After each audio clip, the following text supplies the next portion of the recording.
નમસ્કાર વિદ્યાર્થી મિત્રો, માહી એજ્યુકેશનમાં આપ સૌનું હાર્દિક સ્વાગત કરું છું।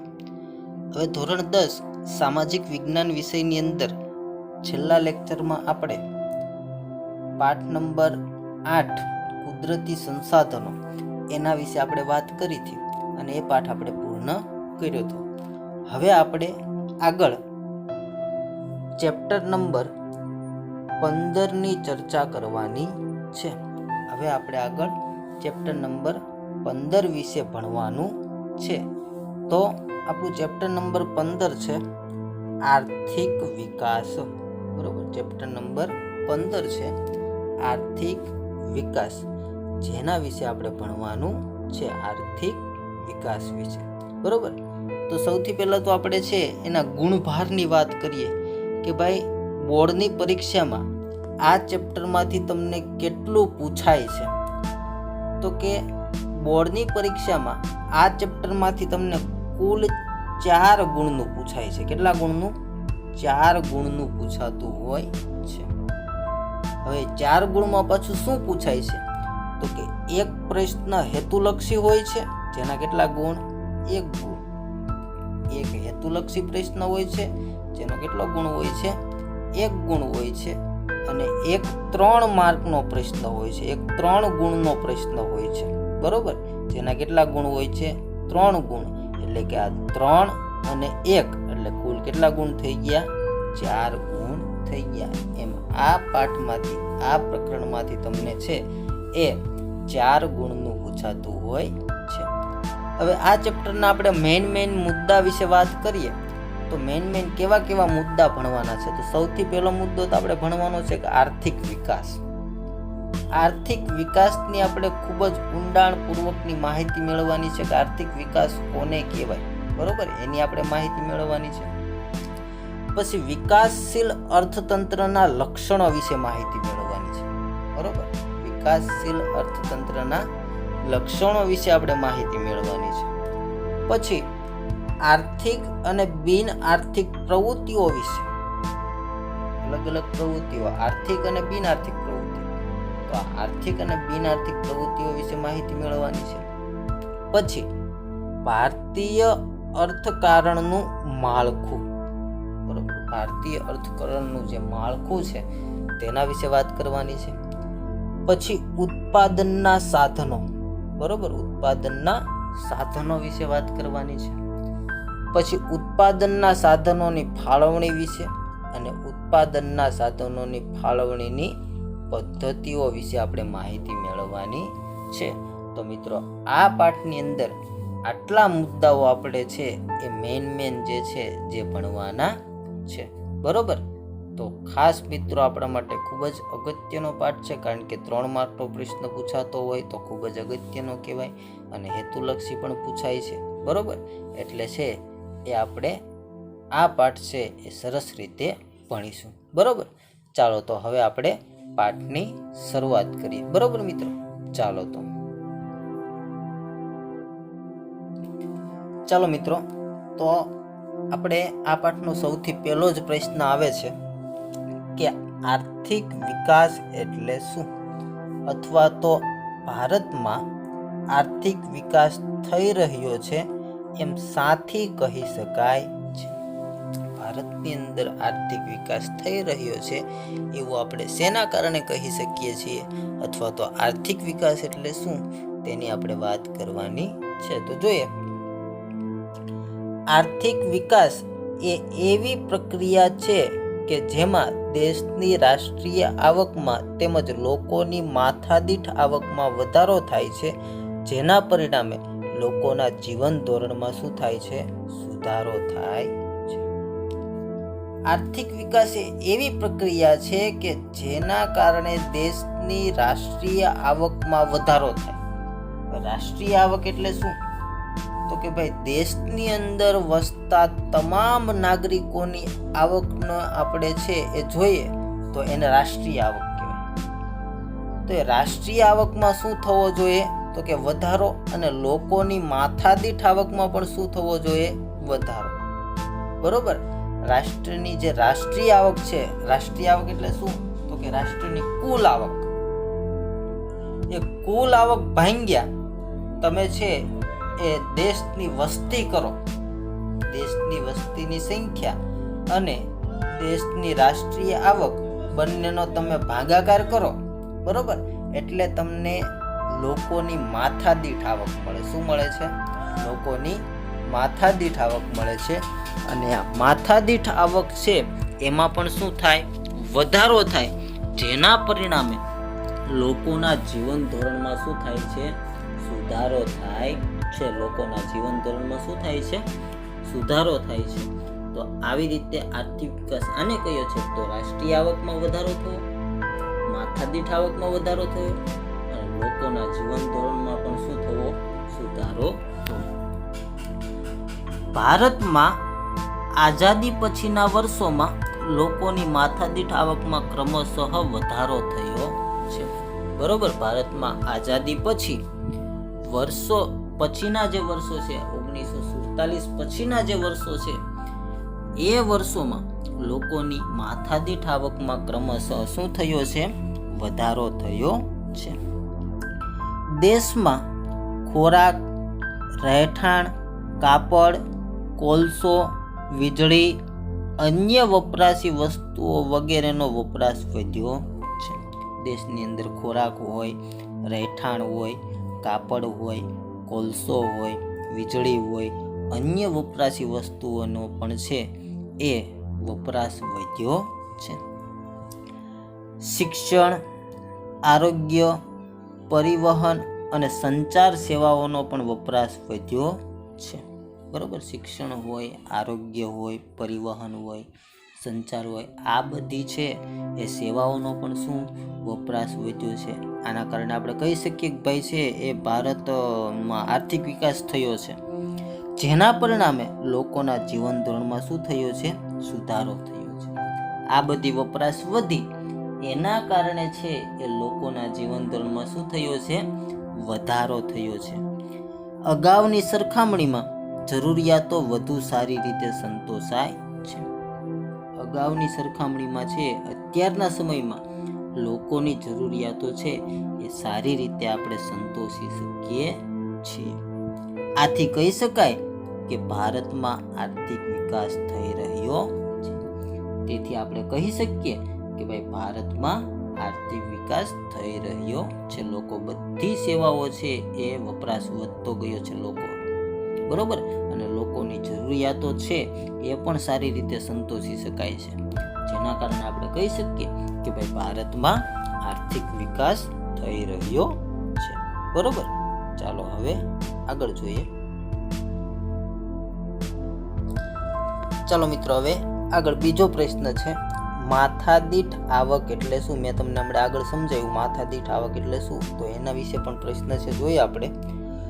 તો કે વર્ષ દરમિયાન મળતી દેશની કુલ રાષ્ટ્રીય આવકને દેશની કુલ વસ્તી વડે ભાગતા જે આંક મળે તે સરેરાશ આવક ગણાય છે. એ સરેરાશ આવકને માથાદીઠ આવક કહેવામાં આવે છે.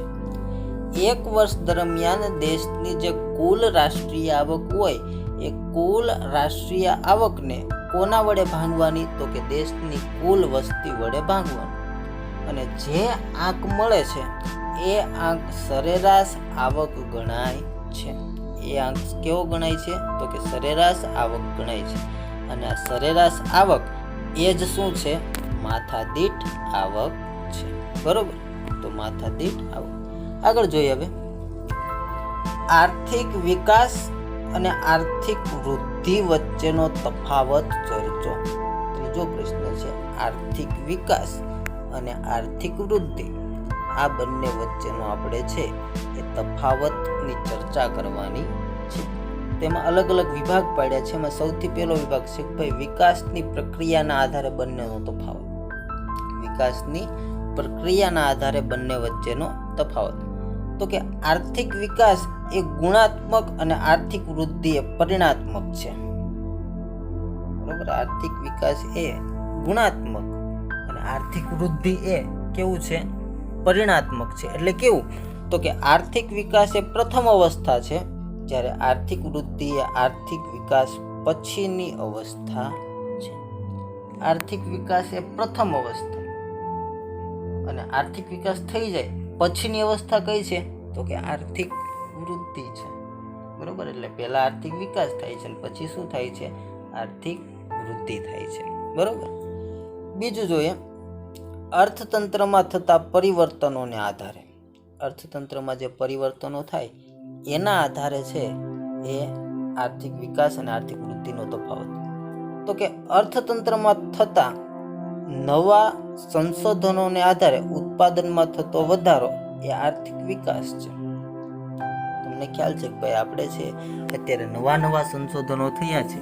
આ નવા સંશોધનોને કારણે ઉત્પાદનમાં શું થયું છે, વધારો થયો છે.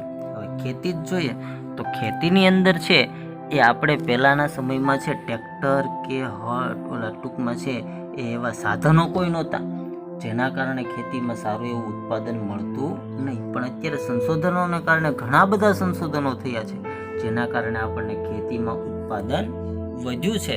તો આને આપણે શું કહી શકીએ તો કે આર્થિક વિકાસ કહી શકીએ છીએ. જોઈએ દાખલા તરીકે ખેતી ક્ષેત્રમાં ઘઉં, ડાંગર જેવા પાકમાં નવા બિયારણોની શોધ થતાં ઉત્પાદનમાં અનેક ગણો વધારો થયો છે. આ બાબત આર્થિક વિકાસ દર્શાવે છે, બરોબર. ખેતીની અંદર છે એ ઘઉં, ડાંગર જેવા પાક માટે નવા બિયારણો આવ્યા છે, અને આ બિયારણોની શોધ થઈ એના કારણે ઉત્પાદનમાં શું થયું છે તો કે ભાઈ ઘણો બધો વધારો થયો છે. આ વધારો થયો છે એને આપણે શું કહી શકાય તો કે આર્થિક વિકાસ કહી શકાય. કેના આધારે? બિયારણોને આધારે. બીજી તરફ ખેડાણ લાયક જમીનમાં વધારો થવાથી ખેતી લાયક ઉત્પાદનમાં વધારો થાય તેને આર્થિક વૃદ્ધિ કહે છે. તો આમાં સરસ મજાનું આપણને સમજાવ્યું છે કે ભાઈ બિયારણમાં સુધારો આવ્યો છે, બિયારણમાં સંસાધનો આવ્યા છે, જેના કારણે છે એ ઘઉં, ડાંગર હોય વિવિધ પાકોના ઉત્પાદનમાં વધારો થયો છે. પરંતુ જે જમીનમાં જે ફળદ્રુપ જમીન હોય એમાં વધારો થાય, એટલે કે ખેતી લાયક જમીનમાં વધારો થાય અને ઉત્પાદનનો વધારો થાય તેને શું કહેવાય છે? આર્થિક વૃદ્ધિ કહેવાય છે. તેને શું કહેવામાં આવે છે? આર્થિક વૃદ્ધિ કહેવામાં આવે છે. આગળ ત્રીજો આધારે કે ભાઈ વિકસિત અને વિકાસશીલ દેશોના સંદર્ભમાં, વિકસિત અને વિકાસશીલ દેશોના સંદર્ભમાં, તો કે વિકસિત અને વિકાસશીલ દેશોના સંદર્ભમાં પણ બંને વચ્ચે તફાવત જોવા મળે છે.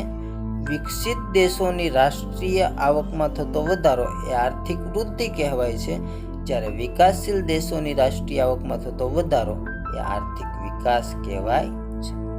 અલગ અલગ વિશ્વના દેશોને અલગ અલગ વિભાગમાં વહેંચાય છે. વિકાસશીલ અને વિકસિત દેશો, અર્ધવિકસિત દેશો, અર્ધવિકાસશીલ દેશો એવા, બરોબર. તો એવું આગળ ભણવાનું આવશે આપણે, બરોબર. વિકાસશીલ દેશ કોને કહેવાય, વિકસિત દેશ કોને કહેવાય, એની આગળ આપણે ચર્ચા કરશું. પરંતુ અત્યારે સમજો, જે વિકસિત દેશો હોય એની આવકમાં વધારો થાય, એની રાષ્ટ્રીય આવકમાં વધારો થાય એને શું કીધું છે? રાષ્ટ્રીય વૃદ્ધિ કીધું છે. અને જે વિકાસશીલ દેશો છે એની રાષ્ટ્રીય આવકમાં જે વધારો થાય છે તેને શું કીધું છે? તો કે આર્થિક વિકાસ કહ્યો છે, બરોબર મિત્રો. તો આમ આર્થિક વૃદ્ધિ અને આર્થિક વિકાસ વચ્ચેનો તફાવત છે. જોઈએ આગળ. તો ચાલો મિત્રો, આપણે આર્થિક વિકાસ અને આર્થિક વૃદ્ધિ વચ્ચેનો તફાવત ની ચર્ચા કરી, બરોબર. હવે એની પછીનો પ્રશ્ન આવે છે વિકાસશીલ અર્થતંત્રના લક્ષણો, બરોબર. વિકાસશીલ અર્થતંત્રના લક્ષણો. તો એને અલગ અલગ વિભાગમાં વહેંચ્યું છે. એમાં સૌથી પહેલું એનું લક્ષણ છે નીચી માથાદીઠ આવક. તો મિત્રો આ પ્રશ્ન આપણે 3 માર્કમાં છે એ સરસ મજાનો પૂછાઈ શકે, બરોબર. તો આપણે ખાસ છે એ સમજવાનો છે. તો સૌથી પહેલું છે નીચી માથાદીઠ આવક. તો કે વિકાસશીલ અર્થતંત્ર ધરાવતા દેશોની વસ્તી વૃદ્ધિનો દર ઊંચો હોવાથી માથાદીઠ આવક ઓછી હોય છે. પરિણામે લોકોનું જીવન ધોરણ પણ કેવું રહે છે? નીચું રહે છે. આપણને બધાને ખ્યાલ છે કે ભાઈ વિકાસશીલ દેશો હોય, આપણો ભારત દેશ વિકાસશીલ દેશ છે. ભારત દેશ કેવો દેશ છે? વિકાસશીલ દેશ છે. તો આ વિકાસશીલ દેશોમાં વસ્તી વૃદ્ધિનો દર ઊંચો હોય છે. કેવો હોય છે? ઊંચો. સતત વસ્તીમાં વધારો થતો હોય છે. આ સતત વસ્તીમાં વધારો થવાના કારણે દેશની માથાદીઠ આવક કેવી હોય છે? ઓછી હોય છે. અને માથાદીઠ આવક ઓછી હોય તો લોકોનું જીવન ધોરણ પણ કેવું રહે છે? નીચું રહે છે. તો સ્વાભાવિક જ છે કે ભાઈ છે જેમ આપણી આવક વધુ એમ આપણું જીવન ધોરણ પણ સારું. સારા આપણે છે એટીકેટીમાં રખડીએ જો આવક વધારે હોય તો. હવે આપણી આવક ઓછી હોય બરોબર, તો આપણે છે એ અછત સ્વરૂપે બધી વસ્તુનો ઉપયોગ કરવો જોઈએ બરોબર. આપણે છે એ ટૂંકમાં મૂંઝાઈને આપણે બધું ટૂંકમાં છે એ વાપરતા હોઈએ તો આપણું જીવન ધોરણ કેવું રહે છે? નીચું. જો માથાદીઠ આવક ઊંચી તો જીવન ધોરણ ઊંચું. જો માથાદીઠ આવક ઓછી તો જીવન ધોરણ નીચું બરોબર. તો સૌથી પહેલું તો લક્ષણ નીચી માથાદીઠ આવક. હવે આવે છે વસ્તી વૃદ્ધિ. બીજું લક્ષણ આવે છે વસ્તી વૃદ્ધિ. આ દેશોમાં વસ્તી વૃદ્ધિનો વિકાસ વાર્ષિક દર 2% કે તેથી વધારે હોય છે. દર વર્ષે વસ્તી વૃદ્ધિ દર કેટલો વધતો જાય છે? તો કે 2% કે 2%થી વધારે વધતો જાય છે બરોબર. સતત 2%થી વધારો થતો જાય છે દર વર્ષે વાર્ષિક વૃદ્ધિ દર બરોબર. તો આ ખૂબ જ ઓલી બાબત કહેવાય કે ભાઈ વસ્તી વૃદ્ધિને કારણે આપણું જીવન ધોરણ નીચું રહેતું હોય છે. પછી ત્રીજું લક્ષણ છે કૃષિ ક્ષેત્ર પર અવલંબન બરોબર. કૃષિ ક્ષેત્ર પર અવલંબન. તો કે આ દેશોનું મુખ્ય આર્થિક પ્રવૃત્તિ કૃષિ હોય છે. આ જે વિકાસશીલ દેશો હોય છે એની મુખ્ય આર્થિક પ્રવૃત્તિ શું હોય છે? ખેતી હોય છે. આપણો ભારત દેશ છે તો ભારત દેશ વિકાસશીલ દેશ છે અને આ વિકાસશીલ દેશની અંદર છે ભારતમાં આપણને ખ્યાલ મિત્રો. હવે એની પછીનું ત્રીજું લક્ષણ છે કૃષિ ક્ષેત્ર પર અવલંબન બરોબર. કૃષિ ક્ષેત્ર પર અવલંબન. આ દેશોની મુખ્ય આર્થિક પ્રવૃત્તિ ખેતી છે. આપણને બધાને ખ્યાલ છે કે ભાઈ ભારત દેશ છે વિકાસશીલ દેશ છે અને આ વિકાસશીલ દેશ છે એના કારણે છે ભારત જે વિકાસશીલ દેશ છે તો આપણે જોઈએ તો ભારતમાં મોટા ભાગના લોકો ખેતી પર આધાર રાખે છે કે ભાઈ ભારતના 70% લોકો ખેતી કરે છે બરોબર. એની છે એ મુખ્ય રોજગારીનું ટૂંકમાં છે એ સાધન શું હોય છે? ખેતી હોય છે. દેશના 60% કરતાં વધારે લોકો રોજગારી માટે ખેતી પર આધારિત હોય છે બરોબર. દેશના જો આમાં કીધું છે કે ભાઈ વિકાસશીલ દેશોના 60% કરતાં વધારે લોકો છે એ રોજગારી માટે કોના પર આધાર રાખતા હોય છે? ખેતી પર આધાર રાખતા હોય છે. દેશની રાષ્ટ્રીય આવકમાં ખેતીનો ફાળો 25%ની આસપાસ હોય છે બરોબર. દેશની રાષ્ટ્રીય આવકમાં છે એ ખેતીનો ફાળો કેટલો હોય છે? 25% આસપાસ હોય છે. તો કૃષિ પર અવલંબનના કારણે અવલંબન હોય તો પણ છે એ વિકાસશીલ આપણે અર્થતંત્ર જણાવી શકીએ છીએ. આગળ જોઈએ. ચાલો આગળ. હવે ચોથું છે આવકની વહેંચણીની અસમાનતા બરોબર. આવકની વહેંચણીની અસમાનતા. તો કે આ દેશમાં રાષ્ટ્રીય આવક તેમજ ઉત્પાદનના સાધનોની માલિકી અને વહેંચણીમાં ઘણી અસમાનતા હોય છે બરોબર. રાષ્ટ્રીય આવક અને ઉત્પાદનના સાધનોની માલિકી બરોબર. આ બંને વચ્ચે ઘણી બધી અસમાનતા હોય છે. ઘણા પાસે ઘણા બધા આવકના સાધનો હોય, ઘણા લોકો પાસે આવકના સાધનો જ ન હોય. આવી અસમાન વહેંચણી જોવા મળે છે. આ અસમાનતા ગ્રામીણ અને શહેરી બંને વિસ્તારોમાં પ્રવર્તે છે. આ અસમાનતા છે એ ગ્રામીણમાં અને શહેરી વિસ્તારો બંને વિસ્તારોમાં છે એ પ્રવર્તતી જોવા મળે છે. આ દેશમાં આવક અને સંપત્તિનું કેન્દ્રીકરણ ખૂબ જ અલ્પ સંખ્યાના લોકોમાં થયેલું હોય છે બરોબર. આ દેશોની અંદર એટલે કે વિકાસશીલ દેશોની અંદર આવક અને સંપત્તિનું કેન્દ્રીકરણ,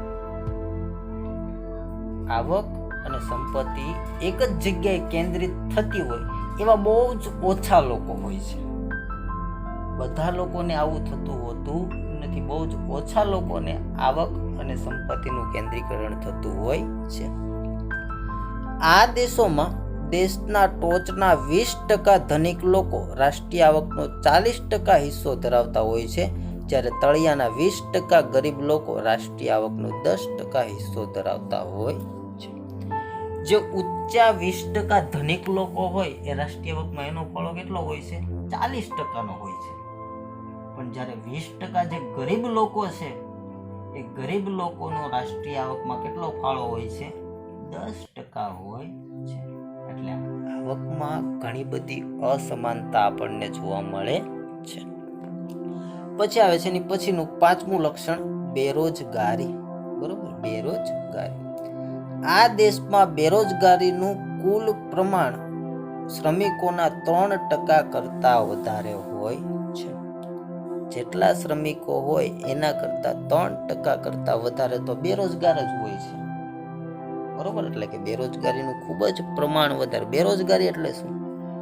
તો કે ભાઈ કામ કરવાની ઈચ્છા ધરાવનારા, કામ કરવા માટે સક્ષમ લોકો જે હોય, બરોબર, એને જો કામ ન મળતું હોય તો એને બેરોજગારી કહેવાય. આ બેરોજગારીમાં જેટલા શ્રમિકો છે એના 3% કરતા વધારે તો શું હોય છે? બેરોજગાર હોય છે. આ દેશમાં મોસમી, આગળ આપણે બેરોજગારી વિશે ભણવાનું જ છે. છુપી એટલે કે પ્રચ્છન્ન, ઔદ્યોગિક અને અન્ય પ્રકારની બેરોજગારીનું પ્રમાણ વધારે છે. વળી બેરોજગારીનો સમયગાળો પણ ખૂબ જ લાંબો હોય. બરોબર, મોસમી બેરોજગારી હોય, પ્રચ્છન્ન એટલે કે છુપી બેરોજગારી હોય, ઔદ્યોગિક બેરોજગારી હોય અને અન્ય બીજી પણ બેરોજગારીઓ હોય. બરોબર, અને એ બેરોજગારીનું પ્રમાણ વધારે છે અને બેરોજગારીનો સમયગાળો પણ ખૂબ જ લાંબો આપણને જોવા મળે છે. બરોબર, તો આ રીતે છે એ આર્થિક વિકાસશીલ અર્થતંત્રના લક્ષણો. આગળ જોઈએ. ચાલો મિત્રો, હવે આગળ 6થું લક્ષણ છે ગરીબી. બરોબર, વિકાસશીલ અર્થતંત્રનું 6થું લક્ષણ ગરીબી. આ દેશમાં ગરીબ લોકોનું પ્રમાણ દેશની કુલ વસ્તીના લગભગ 3/4 ભાગ જેટલું હોય છે. કુલ જેટલી દેશની વસ્તી છે એનો 3/4 ભાગ તો શું હોય છે? તો કે ભાઈ ગરીબ જ હોય છે. ગરીબીનું પ્રમાણ એટલું છે કે ભાઈ કુલ દેશની વસ્તીના 3/4 ભાગના છે એ શું હોય છે? ગરીબો હોય છે. આ દેશોમાં વ્યાપક ગરીબી માટે તીવ્ર બેરોજગારી અને આવકની અસમાન વહેંચણી જવાબદાર છે. આ દેશોની અંદર એક તો વ્યાપક ગરીબી માટે શું જવાબદાર છે? એક તો તીવ્ર બેરોજગારી અને આવકની અસમાન વહેંચણી. આ બંને વસ્તુ જ ગરીબી માટે જવાબદાર છે. બરોબર, તો આ ગરીબી. હવે આવે છે એની પછીનું લક્ષણ દ્વિમુખી અર્થતંત્ર. બરોબર, દ્વિમુખી અર્થતંત્ર. આ દેશોમાં અર્થતંત્રનું સ્વરૂપ દ્વિમુખી છે. આ દેશોની અંદર છે એ અર્થતંત્રનું સ્વરૂપ કેવું છે? દ્વિમુખી. દ્વિમુખી એટલે કેવું? તો કે આ દેશોના ગ્રામ્ય વિસ્તારોમાં પછાત ખેતી, જૂની યંત્ર સામગ્રી, પછાત અને રૂઢિચુસ્ત સામાજિક માળખું, ઓછું ઉત્પાદન, તીવ્ર ગરીબી, વ્યાપક બેરોજગારી વગેરે પ્રવર્તે છે. જ્યારે શહેરી વિસ્તારોમાં અદ્યતન ઉદ્યોગો, મૂડી પ્રધાન ઉત્પાદન પદ્ધતિ, નવા યંત્રોનો બહોળો ઉપયોગ, આધુનિક વૈભવી જીવનશૈલી વગેરે જોવા મળે છે. આ દ્વિમુખી અર્થતંત્ર. ગામડું છે, ગ્રામ્ય વિસ્તારો છે, તે ગ્રામ્ય વિસ્તારોમાં પછાત ખેતી થતી હોય છે, જૂની યંત્ર સામગ્રીનો વપરાશ થતો હોય છે. એનું સામાજિક માળખું કેવું હોય છે? તો કે ભાઈ પછાત અને રૂઢિચુસ્ત પહેલાના સમયનું આખું સામાજિક માળખું હોય છે. તે લોકો એમાંથી બહાર આવ્યા હોતા નથી. ઓછું ઉત્પાદન મળતું હોય છે. એ લોકોને ખેતી કરે છે પણ ઉત્પાદન કેવું મળે છે? ઓછું મળે છે. તીવ્ર ગરીબીનું પ્રમાણ ખૂબ જ વધારે હોય છે. વ્યાપક બેરોજગારી હોય છે ગ્રામ્ય વિસ્તારોની અંદર.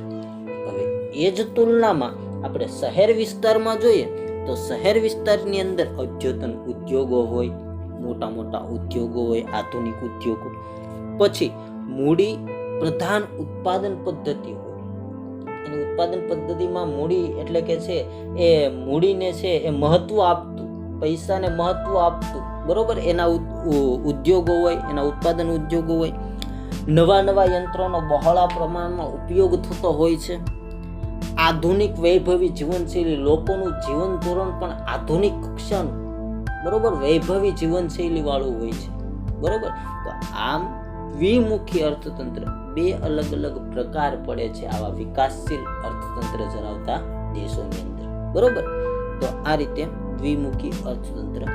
આગળ જોઈએ, ચલો મિત્રો, હવે આગળ 8મું લક્ષણ છે પાયાની અપર્યાપ્ત સેવાઓ. પાયાની અપર્યાપ્ત સેવાઓ.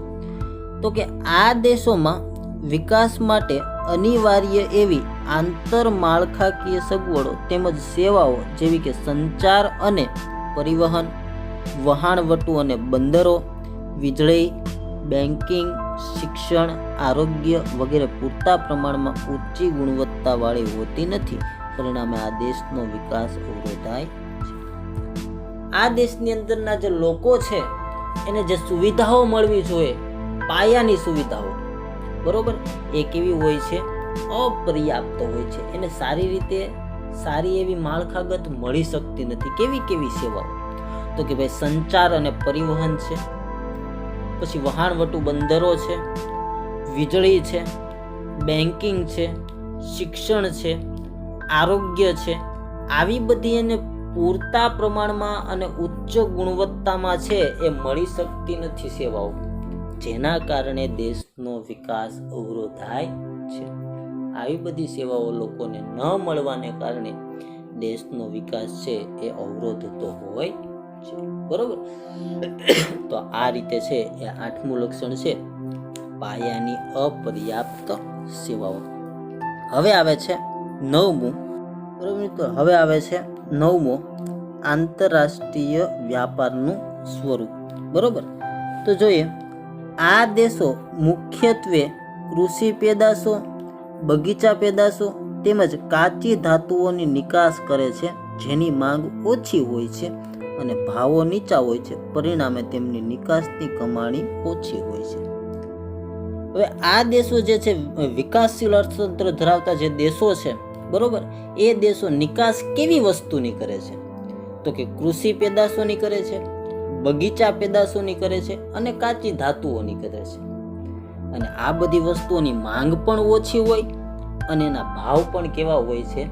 નીચા હોય છે, જેના કારણે એ નિકાસમાંથી પૈસા કમાઈ શકતા નથી, બરોબર. મૂડી છે એ મેળવી કમાણી કરી શકતા નથી. આ દેશો ઔદ્યોગિક પેદાશો અને યંત્ર સામગ્રીની આયાત કરે છે, જેના ભાવો વધારે હોય છે અને આયાત ખર્ચ વધી જાય છે, બરોબર. પરિણામે જો આ દેશો આયાત શેની કરે છે? તો કે આધુનિક યંત્ર સામગ્રીની કરે છે, ઔદ્યોગિક પેદાશોની કરે છે આયાતો, જેના કારણે એના ભાવો કેવા હોય છે? ઊંચા હોય છે. અને આયાતનો ટૂંકમાં છે એ ખર્ચમાં શું થાય છે? વધારો. નિકાસ કરે તો કમાણી થતી નથી, આયાતનો ખર્ચ વધી જાય છે, એક બાજુથી પૈસા આવતા નથી અને ખર્ચો વધી જાય છે. એટલે દેશ છે એ કેવું? તો કે ભાઈ દેવામાં ઉતરે છે. આમ એ દેશના વિદેશી વ્યાપારનું માળખું પ્રતિકૂળ રહેવાથી દેશ પર વિદેશી દેવું વધતું જાય છે. આવું માળખું રહેવાથી વિદેશી વ્યાપારનું ટૂંકમાં છે વિદેશી દેવું છે એ દેશ માથે શું થતું જાય છે? વધતું જાય છે, બરોબર. તો આવી રીતે છે આંતરરાષ્ટ્રીય વ્યાપારનું સ્વરૂપ પણ છે એ આ વિકાસશીલ અર્થતંત્રના લક્ષણો ઉપર કાર્ય કરે છે, બરોબર મિત્રો. તો આ રીતે આપણે ચેપ્ટર નંબર 15 આર્થિક વિકાસના આપણે છે એ 4 પ્રશ્નો ભણ્યા. આ 4 પ્રશ્નોમાંથી આ જે પ્રશ્ન છે આપણો, બરોબર, કે ભાઈ વિકાસશીલ અર્થતંત્ર ધરાવતા દેશોના કે વિકાસશીલ અર્થતંત્રના લક્ષણો જણાવો, આપણા માટે ખૂબ જ મોસ્ટ આઈએમપી પ્રશ્ન ગણી શકાય. અને જેટલા પ્રશ્નો આપણે ભણ્યા છીએ એ દરેક પ્રશ્નો આઈએમપી જ કહેવાય, બરોબર. એટલે દરેક પ્રશ્નો આપણે છે એ આપણી બુકમાં નોંધી લઈશું અને પાકા પણ કરી લઈશું. આજે આપણે અહીંયા સુધી રાખીએ. આવનારું આગળનું પાઠ છે એ આપણે આવતા લેક્ચરમાં અભ્યાસ કરશું, બરોબર. ચાલો મિત્રો, થેન્ક યુ.